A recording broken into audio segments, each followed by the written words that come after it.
Una po sa ating mga balita, tiniyak ni Pangulong Ferdinand R. Marcos Jr. na handa ang kanyang administrasyon para suportahan ang mga lokal na pamahalaan sa bansa. Ito ang iginiit ng Pangulo sa kanyang pangunguna sa panunumpa ng mga bagong opisyal ng Vice Mayor's League of the Philippines. Si Kenneth Pasyente sa sentro ng balita.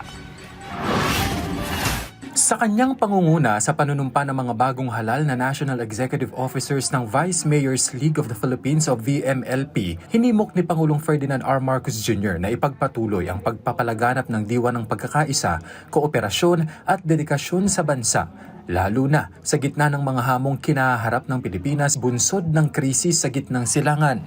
Sana manatili kayong matatag at porsigido sa pag-inyong paglilikod, lalo na ngayong maraming krisis na kinakaharap ng bansa dahil sa tensyon na nangyayari sa gitnang silangan. Patuloy nating gabayan at suportahan ang ating mga mamamayan hanggang sa sama-sama natin malampasan ang mga pagsubok na ito.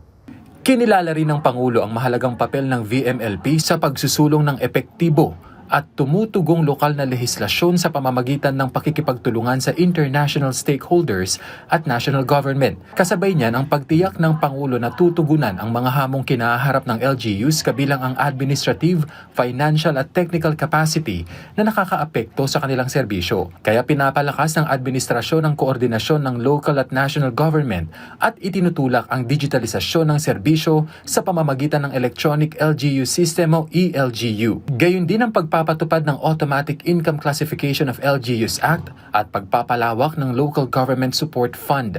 This will equip LGUs with the tools, the resources, and the clarity of mandate that they need to serve effectively. And more importantly, they are designed to unlock the full potential of LGUs, make you more self-reliant, make you more responsive, and more competitive.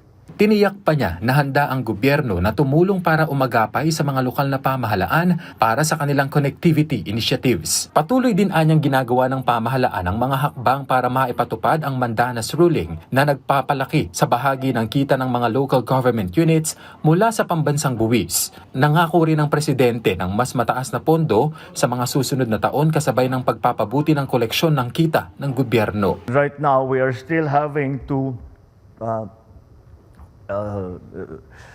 modify, amend, go through the IRR of that the way the ruling is going to be applied. And what we have done, we have come to the conclusion that the way to delineate functions between national and local is those that belong to a program that is national in nature. Will be attended to by national. Ang VLMP ay itinatag noong 1988. Sa kasalukuyan, binubuo ang organisasyon ng 1,634 na miyembro. Kenneth Pasyente, para sa Pambansang TV, sa Bagong Pilipinas.